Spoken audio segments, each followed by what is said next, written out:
ತಾಲೂಕಿನ ಕೊಂಡಸ್ಕೋಪ್ ಗ್ರಾಮದಲ್ಲಿ ಕುರುಬ ಸಮಾಜದ ಒಂದು ಕುಟುಂಬಕ್ಕೆ ಸಾಮಾಜಿಕ ಬಹಿಷ್ಕಾರ ಹೇರಲಾಗಿದೆ ಎಂಬ ಗಂಭೀರ ಆರೋಪ ಕೇಳಿ ಬಂದಿದೆ. ಗ್ರಾಮದ ಕೆಲ ಪಂಚರು ದೇವಸ್ಥಾನ ಪೂಜೆ ಹಾಗೂ ಪ್ರೀತಿ ವಿಚಾರಕ್ಕೆ ಸಂಬಂಧಿಸಿದಂತೆ ಈ ಕ್ರಮ ಕೈಗೊಂಡಿದ್ದಾರೆ ಎಂದು ಹೇಳಲಾಗುತ್ತಿದೆ. ಕುಟುಂಬದವರೊಂದಿಗೆ ಮಾತನಾಡಿದರೆ 5,000 ದಂಡ ವಿಧಿಸಲಾಗುವುದು ಹಾಗೂ ಮಾಹಿತಿ ನೀಡಿದವರಿಗೆ 1,000 ಬಹುಮಾನ ನೀಡಲಾಗುತ್ತದೆ ಎಂಬ ಆಡಿಯೋ ಸಾಮಾಜಿಕ ಜಾಲತಾಣದಲ್ಲಿ ವೈರಲ್ ಆಗಿದೆ. ಬಹಿಷ್ಕಾರದ ಪರಿಣಾಮವಾಗಿ ಕುಟುಂಬ ಸಂಪೂರ್ಣವಾಗಿ ಒಂಟಿಯಾಗಿದ್ದು, ಮದುವೆ ಸೇರಿದಂತೆ ಇತರ ಸಾಮಾಜಿಕ ಕಾರ್ಯಕ್ರಮಗಳಲ್ಲಿ ಆಹ್ವಾನ ನೀಡದೆ ದೂರವಿರಲಾಗುತ್ತಿದೆ. ಇದಲ್ಲದೆ 5 ವರ್ಷದ ಮಗುವಿನೊಂದಿಗೆ ಕೂಡ ಗ್ರಾಮಸ್ಥರು ಮಾತನಾಡದ ಪರಿಸ್ಥಿತಿ ನಿರ್ಮಾಣವಾಗಿದೆ. ಕೆಲ ದಿನಗಳ ಹಿಂದೆ ತಡರಾತ್ರಿ ದುಷ್ಕರ್ಮಿಗಳು ಅವರ ಮನೆ ಮೇಲೆ ಕಲ್ಲು ತೂರಾಟ ನಡೆಸಿದ ಘಟನೆ ನಡೆದಿದೆ. ಮನೆಯೊಳಗೆ ಗಾಜಿನ ಚೂರುಗಳು ಚೆಲ್ಲಾಪಿಲ್ಲಿಯಾಗಿವೆ. ಕುಟುಂಬವು ಜೀವ ಭಯದಲ್ಲಿ ದಿನ ಕಳೆಯುತ್ತಿದೆ. ರಕ್ಷಣೆಗೆ ಆಗ್ರಹಿಸಿ ಕುಟುಂಬವು ಪೊಲೀಸರಿಗೆ ಮನವಿ ಮಾಡಿದೆ. 6 ಮತ್ತು 4 2026 ಮೀಟಿಂಗ್ ಕೂಡಿಸ್ರಿ. ಮೀಟಿಂಗ್ ಕೂಡಿಸಿ ನಾವು ದೇವರಾದು ಕೇಳಲ್ಲಿ ಪೂಜಾರಿ ದೇವರ ಹೇಳ್ತಾರೆ ಅಲ್ಲಿ ವಿಠ್ಠಲ್ ಬೀರ್ದೇವ್ ಮಂದಿರ ಒಳಗೆ ನಾವು ಇದ್ದು ದೇವರಾನು ಕೇಳಕ್ಕೆ ಹೋಗ್ತಿದ್ದು ರೀ. ಆನಂತರ ಅಲ್ಲಿ ನಮ್ಗೆ ಏನು ಅವ್ರು ಹೇಳಿದ್ದು ನಮ್ಗೇನು ಸತ್ಯ ಅನ್ನಿಸ್ಲಿಲ್ಲ ರೀ. ನಮ್ದು ಈಗ 3-4 ತಿಂಗಳ ಹಿಂದೆ ಒಂದು ಮಗು ಒಂದು ಡೆತ್ ಆಯ್ತು ರೀ, ಡೆಲಿವರಿ ಆಗಿ ಗಂಡು ಮಗು ಹುಟ್ಟಿ ಡೆತ್ ಆದ ಬಳಿಕ ನಾವು ಕೇಳಿದ್ರು. ಕೇಳಿದ ಬಳಿಕ ಪ್ರಶ್ನೆನೂ ಮಾಡಿದ್ರು, ನಾವು ಹಿಂಗೆ ಹೇಳಕತ್ತೀರಿ ನಮ್ದು ಈ ಥರ ಆಯ್ತು, ನಮ್ದು ಏನೂ ಕೆಲಸ ಆಗಲಿಲ್ಲ, ಮತ್ತು ನೀವು ಹೇಳಿದ್ದು ಬೇರೆ ನಮ್ಗೆ ಆಗೋದು ಬೇರೆ, ಈ ಥರ ಸಮಸ್ಯೆ ಆಗೈತೆ ಅಂತ ನಾವು ಕೇಳಿದ್ವಿ ರೀ. ಈ ಥರ ನಾವು ಸ್ವಲ್ಪ ದೇವರ ಹೇಳೋರಿಗೆ ಪೂಜಾರಿಗೆ ರಿಕ್ವೆಸ್ಟ್ ಪ್ರಶ್ನೆ ಮಾಡಿದಾಗ ಅವರು ನಮ್ಗೆ ನೀ ಸುಳ್ಳು ಹೇಳಕತ್ತಿ ಅಂಥೇಳಿ ಅನ್ನೋ ಕಾರಣ ಇಟ್ಕೊಂಡ್ರಿ ನಮಗೆ ಭಂಡಾರ ಮುಟ್ಟಿಸಿ ಪ್ರಮಾಣ ಮಾಡಿರಿ. ಅವ್ರು ಭಂಡಾರ ಮುಟ್ಟಿಸಿ 3 ತಿಂಗಳು ಗಡುವು ಇಟ್ರಿ.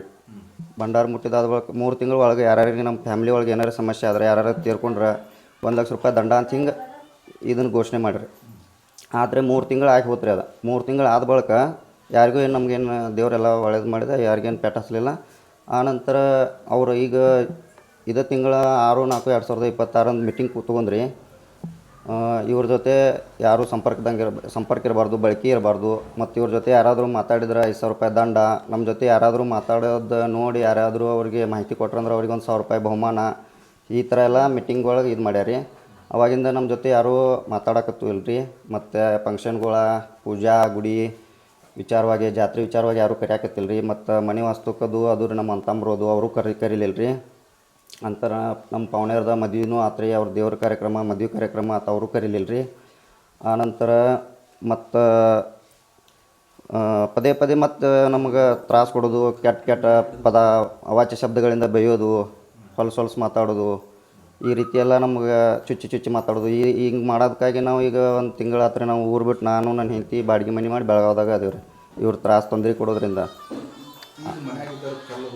ಹಾಂ ರೀ. ಮತ್ತು ಇವತ್ತು ಬೆಳಗಿಂದ ಜಾವ್ರಿ ರಾತ್ರಿ ಸಮಯ ಮತ್ತು ರಾತ್ರಿ 3:30-4 ಒಳಗೆ ರೀ ಕಲ್ಲು ಹೊಡೆದು ಕಿಟಕಿ ಹೊಡೆದು ಹೋಗ್ಯಾರ. ನಮ್ಮ ತಾಯಿ ಮತ್ತು ತಂಗಿ ಇಬ್ಬರು ಇದ್ರಿ ಮನ್ಯಾಗ. ನಮ್ಮ ತಂದೆ ಮತ್ತು ನಮ್ಮ ಅಣ್ಣಾರ ಕುರಿಯಾಗಿರ್ತಾರೆ ರೀ, ನಾವು ಬೆಳಗಾವ್ದಾಗ ಇರ್ತೀವಿ ರೀ. ರಾತ್ರಿ ಕಲ್ಲು ಹೊಡೆದು ಹೋಗ್ಯಾರ ಕಿಟಕಿ. ಮತ್ತು ಕೇಸ್ ಇಂತು ಅಂತೇಳಿ ನಮ್ಗೆ ಒತ್ತಾಯ ಮಾಡ್ತಿದ್ರಿ. ಯಾರು ಮಾಡ್ತಾರೆ ಇದೆಲ್ಲ? ಅವ್ರ ಪಂಚರು ಮತ್ತು ಅವ್ರಿಗೆ ಸಪೋರ್ಟಾಗಿ ಅವ್ರ ಕನಬೂರ್ಗಿ ಅವ್ರು ಯಲ್ಲಪ್ಪ ಕುರ್ಬರ್ ಅಂತ ಹೇಳಿದಾರೆ ರೀ. ಆಮೇಲೆ ಸತೀಶ್ ಶಾಪುರ್ಕರ್ ಅವರದು ಅವತ್ತು ನಮ್ಗೊಂದು ಸಲ ನಾವು ಟೇಷನ್ಗೆ 17ನೇ ತಾರೀಕು ಅರ್ಜಿ ಮಾಡಿದ್ದು ರೀ. ಆಮೇಲೆ 18ನೇ ತಾರೀಕು ಟೇಷನ್ ಕರೆಸಿರಿ ಅವ್ರಿಗೆ ನಮ್ಗೆ. ಆಮೇಲೆ ನಮ್ಗೆ ಅವ್ರು ಬಹಿಷ್ಕಾರ ಹಾಕಿದ್ನ ಅದನ್ನು ಇದು ಮಾಡೀನಿ ರೀ. ಹೇಳಿದ ಕೂಡಲೇ ನಮ್ಮ ಕಡೆ ಎಲ್ಲ ರೆಕಾರ್ಡ್ ಪ್ರೂಫ್ ಇತ್ತು ರೀ. ಅದೆಲ್ಲ ಇದು ಮಾಡಿ FIR ಮಾಡಕತ್ತಿದ್ರು ನಾವು. FIR ಮಾಡೋ ಹೊತ್ನ್ಯಾಗ ಅವ್ರು ಯಲ್ಲಪ್ಪ ಕುರ್ಬರ್ ಬಂದು ವಾಪಸ್ ಕರ್ಕೊಂಡು ಹೋದ್ರು. ಅವ್ರು ಏನಂತೇಳಿ ನಮ್ಮದು ಸಮಾಜ 22 ಹಳ್ಳಿ ಐತಿ, 22 ಹಳ್ಳಿ ಒಳಗೆ ನಮ್ಮ ಸಮಾಜ ಹಿರಿಯರು ಅದಾರು, ಅವ್ರನ್ನೆಲ್ಲ ಕರೆಸಿ ನಾನು ನ್ಯಾಯ ಕೊಡಿಸ್ತೇನೆ ಅಂಥೇಳಿ ಬಗೆಹರಿಸ್ತೇನೆ ಅಂಥೇಳಿ ಕರ್ಕೊಂಡು ಹೋದ್ರು. ಅಲ್ಲಿ ಕಣಬುರ್ಗಿ ಅಂತೇಳಿ ಗುಡ್ಡ ರಾಮತೀರ್ಥ ಅಂತೇಳಿ ಗುಡ್ಡದಾಗ ದೇವಸ್ಥಾನ ಇದ್ರಿ, ಅಲ್ಲಿ ಕರ್ಕೊಂಡು ಹೋಗ್ಯಾರಿ. ನಾನು ನಮ್ಮ ತಂದೆ ನಮ್ಮ ಅಣ್ಣ 3 ಜನ ಹೋಗಿದ್ದು ರೀ. ಅವರು 30-40 ಜನ ಬಂದಿರಿ. ಇವರು ನಮ್ಮಲ್ಲಿ ಅವರ ಕುರುಬ ಸಮಾಜದ ಹಿರಿಯರು ಊರನ್ನವರು ಮತ್ತು ಅವರು ಬಂದಿರಿ. ಒಂದು 4-5 ಜನ ಅವ್ರು 22 ಹಳ್ಳಿ ಹಿರಿಯರನ್ನು ಕೂಡಿಸ್ತೇನೆ ಅಂದಿರಿ. ಒಂದು 4-5 ಜನ ಅಷ್ಟೇ ಬಂದಿರಿ ಅವರು. ಅಲ್ಲಿ ನಮ್ಗೆ ಕೇಸ್ ಹಿಂತಗೋ, ಕೇಸ್ ಮಾಡಕ್ಕೆ ಹೋಗಬೇಡ, FIR ಮಾಡಬೇಡ, ಹಿಂತಗೋ ಅಂತೇಳಿ ನಮ್ಗೆ ಈ ಥರ ಎಲ್ಲ ನಮ್ಗೆ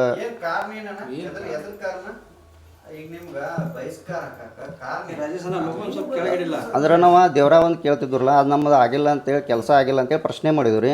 ಅದನ್ನ ನೆಪ ಇಟ್ಕೊಂಡು ಮದುವೆಗಿಂತ ಮೊದಲು ನಿನ್ನ ಹೆಂಡತಿ ಬೇರೆದವ್ರ ಜೊತೆ SC ಸಮಾಜದವ್ರ ಜೊತೆ ಸಂಬಂಧ ಇತ್ತು, ಅದು ನಮ್ಮ ದೇವ್ರಿಗೆ ನಡೆಯಂಗಿಲ್ಲ, ನಮ್ಮ ಪೂಜೆಗೆ ಸಲ್ಲಂಗಿಲ್ಲ, ನಮ್ಮ ದೇವ್ರಿಗೆ ಹೆಂಗೆ ನಡಿತೈತಿ, ನಿಮ್ಮನ್ನು ಹೆಂಗೆ ಇಟ್ಕೋಬೇಕನ್ನೋ ಈಗ ಆ ನೆಪ ಇಟ್ಕೊಂಡು ಈ ಥರ ಎಲ್ಲ ಮಾಡಕತ್ತಾರ ಅವ್ರು. ಹಾಂ ನಾವು ಅವ್ರಿಗೆ ನಮ್ದು ಕೆಲಸ ಆಗಿಲ್ಲ ಅಂದ್ರೆ ನಮ್ಮ ಮಗು ಒಂದು ಡೆಲಿವರಿಯಾಗಿ ಮಗು ಡೆತ್ ಆತ್ರಿ 3 ದಿನಕ್ಕೆ. ಅದು ಕೇಳಿದ್ರು ನಾವು ಅವ್ರಿ ದೂರ ಇದು ತಿಂಗಳು 17ನೇ ತಾರೀಕು ಕೊಟ್ಟೇವ್ರಿ. ಎಫ್.ಐ.ಆರ್ ಆಗಿಲ್ಲ ರೀ ಇನ್ನು. ಅವ್ರಿಗೆ ಹಿಂಬರ ಕೊಡ್ತೀನಿ ಮತ್ತು ಅವ್ರು ಎಫ್.ಐ.ಆರ್ ಮಾಡೋಕ್ಕಾಗಂಗಿಲ್ಲ ಅಂತ ಅನ್ನಕತ್ತಾರೆ. ಅಂದ್ರೆ ಊರ ಮಂದಿಗೆ ಎದುರು ಆಗ್ಬೇಡ್ರಿ, ನೀವು ಅಷ್ಟೇ ಏನು ಮಾಡ್ತೀರಿ, ಊರನ್ನವ್ರ ಜೊತೆ ಯಾಕೆ ಎದುರು ಹಾಕೋತೀರಿ ಊರಿಗೆ? ಹಾಂ ರೀ, ನಮ್ಗೆ ಜೀವನ ಹೆಂಗೆ ಮಾಡೋದು ಹೇಳ್ರಿ. ನಾವು ಇವ್ರ ಸಲುವಾಗಿ ಬೇಸೋತನ ನಾವು ಊರು ಬಿಟ್ಟು ಹೋಗ್ಯವ್ರಿ. ಮತ್ತು ಊರು ಬಿಡಿಸ್ತೀನಿ, ಮನೆ ಬಿಡಿಸ್ತೀನಿ ಅಂಥೇಳಿ ಹೀಗೆಲ್ಲ ಮಾತಾಡ್ತಾರೆ ರೀ. ಮತ್ತು ಅವನ ಮ್ಯಾಗ ತಾಯಿ ಮ್ಯಾಗ ಹೆಂಡತಿ ಮ್ಯಾಗ ಕೆಟ್ಟ ಬೇಗಳ ಬೈತಾರೆ. ಈಗ ನಮ್ದು ಅವ್ರ ಮ್ಯಾಗ ಕಾನೂನು ರೀತಿಯಾಗಿ ಸೂಕ್ತವಾಗಿ ಕ್ರಮ ಆಗ್ಬೇಕು ರೀ ಕಾನೂನು ಪ್ರಕಾರ. ಹಾಂ ರೀ, ಅವ್ರ ಈ ಕುರಿತು ಹಿರೇಬಾಗೇವಾಡಿ ಪೊಲೀಸ್ ಠಾಣೆಗೆ ದೂರು ನೀಡಿದರೂ 15 ದಿನಗಳಾದರೂ ಸೂಕ್ತ ಕ್ರಮ ಕೈಗೊಳ್ಳಲಾಗಿಲ್ಲ ಎಂಬ ಆರೋಪವು ಕೇಳಿ ಬಂದಿದೆ. ಪೊಲೀಸರು ಸ್ಥಳಕ್ಕೆ ಭೇಟಿ ನೀಡಿ ಮತ್ತೆ ಮರಳಿ ಹೋಗಿದ್ದರಿಂದ ಸ್ಥಳೀಯರಲ್ಲಿ ಅಸಮಾಧಾನ ವ್ಯಕ್ತವಾಗಿದೆ. ಇವ್ರನ್ನ ಹೊರತು ಬಿಟ್ಟಾರ, ಅವ್ರ ಜೊತೆ ಮಾತಾಡಬೇಡ ಅಂತ ಅವ್ರು ಹುಡುಗರನ್ನ ಮನೆಗೆ ಕರ್ಕೊಂಡು ಹೋಗ್ತಾರೆ. ನಮ್ಮ ಹುಡುಗನ ದೂಡಿ ಕಳಿಸ್ತಾರೆ ಮನೆಗೆ ರೀ. ಅಂಗಡಿಗೆ ಹೋದ್ರೆ ಮನೆಗೆ ಹೊಳಿ ಕಳಿಸ್ತಾರೆ. ಆ ಹುಡುಗ ಏನೂ ಕೊಟ್ಟು ಕಳ್ಸಂಗಿಲ್ಲ, ನಮ್ಮ ಜೊತೆ ಯಾರೂ ಮಾತಾಡಂಗಿಲ್ಲ ರೀ. ಯಾವುದೋ ಕಾರ್ಯಕ್ರಮ ಇದ್ರದು ನಮಗೆ ಹೇಳಂಗಿಲ್ಲ ರೀ, ನಮ್ಮ ಮನೆಗೆ ಬಿಟ್ಟು ಹೇಳ್ತಾರೆ ರೀ. ಮತ್ತು ಯಾರ ಜೊತೆ ನಾವು ಮಾತಾಡ್ದಂಗೆ ಮತ್ತು ಮಾತಾಡಿದ್ರೆ 5,000 ರೂಪಾಯಿ ದಂಡ, ನೋಡಿದವ್ರಿಗೆ 1,000 ರೂಪಾಯಿ ಬಹುಮಾನ ಅಂತಾರೆ ರೀ. ಮತ್ತು ಏನೋ ಒಂದು ಫಂಕ್ಷನ್ ಕಾರ್ಯಕ್ರಮ ಇದ್ದರೂ ನಮ್ಗೆ ಹೇಳಂಗಿಲ್ಲ ರೀ. ಮತ್ತು ಈ ಥರ ಎಲ್ಲ ಟಾರ್ಚರ್ ಮಾಡಿ ಪ್ರಾಬ್ಲಮ್ ಮಾಡಿದ್ರೆ ನಾವು ಈ ಊರಾಗ ಹೆಂಗೆ ಬದುಕೋದ್ರಿ? ಇವ್ರನ್ನ ಈ ಊರು ಬಿಡಿಸ್ಬೇಕು, ಮನೆ ಬಿಡಿಸ್ಬೇಕು ಅಂತಾರೆ ಇವ್ರು ರೀ. ಮತ್ತು ಸಭೆದಾಗ ರೀ ಹಿಂಗೆ ಗುಡಿ ಒಳಗೆ ಚರ್ಚೆ ಮಾಡೋ ಮೀಟಿಂಗ್ ಒಳಗೆ ರೀ ಹೆಂಡತಿ ಮ್ಯಾಗ ತಾಯಿ ಮ್ಯಾಗ ಕೆಟ್ಟ ಶಬ್ದಗಳಿಂದ ಮಾತಾಡ್ತಾರೆ ಇವ್ರು ರೀ. ಮತ್ತು ಇವ್ರ ಸಲುವಾಗಿ ಮೆಂಟಲಿ ಟಾರ್ಚರ್ ಮಾಡತ್ತಾರೆ. ಇವ್ರ ಸಲುವಾಗಿ ನಾವು ಮನೆ ಬಿಟ್ಟು ಗಂಡ ಹೆಂಡತಿ ಬೆಳಗಾಂದವು ಬಾಡಿಗೆ ಇದೀವಿ ರೀ. ಮತ್ತು ಈ ಥರ ಎಲ್ಲ ನಮಗೆ ಒಂದು ಪ್ರಾಬ್ಲಮ್ ಮಾಡ್ಕೊತಾನೆ ಅದಾರ ರೀ. ನಮ್ಮ ಹುಡುಗ ಸತ್ತು 4 ತಿಂಗಳಾತು ರೀ. ನಮಗೆ ಪ್ರಾಬ್ಲಮ್ ಆಗಿತ್ತು ನಾವು ದೇವ್ರ ಕೇಳಕ್ಕೆ ಹೋದ್ರೆ ರೀ, ನಮ್ಮ ಗಂಡಗನ್ನ ಇವರ ಬಂಡಾರ ಮುಟ್ಟಿಸಿ ಅಂಗಾರ ಮುಟ್ಟಿಸಿ 3 ತಿಂಗಳು ಗಡುವು ಇಟ್ಟು ರೀ. 3 ತಿಂಗಳ ಒಳಗೆ ಏನಾರೇ ಪ್ರಾಬ್ಲಮ್ ಆದ್ರೂ 1 ಲಕ್ಷ ರೂಪಾಯಿ ದಂಡ ಅಂತ ಹೇಳಿರಿ. ಅದು ಎಲ್ಲ ಮುಗೀತು ರೀ. ಅದೆಲ್ಲ ಮುಗಿದ ಬೆಳಕನು ಮತ್ತು ನಮ್ಮನ್ನ ಹೊರತು ಬಿಟ್ಟಾರಿ. ಯಾರು ನಮ್ಮ ಜೊತೆ ಮಾತಾಡಂಗಿಲ್ಲ ಹಿಂಗೆಲ್ಲ. ಈಗ ನಾವು ಗುಡಿಗೆ ಹೋಗಕ್ಕೆ ಕೊಡತ್ತಿಲ್ಲ ರೀ. ನಮ್ಮದು ಪೂಜೆ ಐತ್ರಿ, ಪೂಜೆ ಚಾವಿನೂ ಕೊಟ್ಟಿಲ್ಲ ರೀ. ನಾವು ಪೂಜೆ ಮಾಡಕ್ಕೆ ಬಿಟ್ಟಿಲ್ಲ ರೀ ಅವ್ರು. ಫಸ್ಟ್ ಅದು ಎಲ್ಲ ಮಾಡ್ಕೊತ ಬಂದೀವ್ರಿ. ಈಗ ಏನು ಸಮಾಜದಿಂದ ಹೊರಗೆ ಹಾಕಿ ಬಹಿಷ್ಕಾರ ಹಾಕಿದಾರಲ್ಲ, ಅವಾಗಿಂದ ನಮಗೆ ಪೂಜೆ ಕೊಟ್ಟಿಲ್ಲ ರೀ ಅವರು. ಅದರಲ್ಲ ನಮ್ಮ ಹುಡುಗ ತಿರ್ಕೊಂಡಿದ್ದಕ್ಕೆ ಅದು ಪ್ರಾಬ್ಲಮ್ ಆಗಂತಲೇ ಅವ್ರಿಗೆ ಪ್ರಶ್ನೆ ಮಾಡಿದಕ್ಕೆ ಗಟ್ಟಿಗಚ್ಚಿ ಕೇಳಿದಕ್ಕೆ ರೀ. ಇವ್ರನ್ನ ಏನು ಕೇಳ್ದಂಗ್ರೆ ಅವ್ರು ಮಾಡಿದ್ದೆ ಎಸ್ ಅಂದ್ರೆ ಅಷ್ಟೇ ರೀ, ಚಲೋ ಅಂತಾರೆ ರೀ ಅವ್ರು. ಏನಾರು ಪ್ರಶ್ನೆ ಮಾಡಿದ್ರೆ ಅವ್ರನ್ನ ಬಹಿಷ್ಕಾರಕ್ಕೆ ಹೊರಗಿಡೋದು ರೀ. ನಮಗೆ ಮೆಂಟಲಿ ಟಾರ್ಚರ್ ಮಾಡತ್ತಾರೆ. ಹಿಂಗೆ ಮಾಡಕತ್ರ ನಾವು ಈ ಊರಾಗ ಹೆಂಗೆ ಇರೋದ್ರಿ, ಈ ಊರಾಗ ಹೆಂಗೆ ಬದುಕೋದು, ಹೆಂಗೆ ಜೀವನ ಮಾಡೋದ್ರಿ, ನಾವು ಈ ಸಮಾಜದಾಗ ಹೆಂಗೆ ತಿರುಗಾಡೋದ್ರಿ. ಎಲ್ಲರೂ ನಮ್ಮ ಜೊತೆ ಮಾತಾಡ್ಕೊತ ಚಲೋ ಇದ್ರೆ ಅಷ್ಟೇ ಇರೋದ್ರಲ್ಲ ನಾವು ಇಲ್ಲಿ. ಅವರು ಕುರುಬರ ಸಮಾಜದಾರ ಸಾಂಬ್ರಿಕರ ರೀ, ನಮ್ಮ ಅಂತಂಬರನ ರೀ. ನಮಗೂ ಬದುಕಲು ಅವಕಾಶ ನೀಡಬೇಕು ಎಂದು ಪೀಡಿತ ಕುಟುಂಬ ಮನವಿ ಮಾಡಿದ್ದು ಊರು ಬಿಡುವಂತೆ ಬೆದರಿಕೆ ಹಾಕಲಾಗಿದೆ ಎಂದು ಆರೋಪಿಸಿದೆ. ಪ್ರಕರಣಕ್ಕೆ ಸಂಬಂಧಿಸಿದಂತೆ ಪೊಲೀಸ್ ಇಲಾಖೆ ತಕ್ಷಣ ಕ್ರಮ ಕೈಗೊಳ್ಳಬೇಕು ಎಂಬ ಒತ್ತಾಯ ಸಾರ್ವಜನಿಕರ ವಲಯದಿಂದ ಕೇಳಿಬರುತ್ತಿದೆ. ಇಂಥ ಇನ್ನೂ ಅಪ್ಡೇಟ್ಗಳಿಗಾಗಿ ಫಾಲೋ ಮಾಡಿ ವಾಯ್ಸ್ ಆಫ್ ವೇಣುಗ್ರಾಮ್ಗೆ.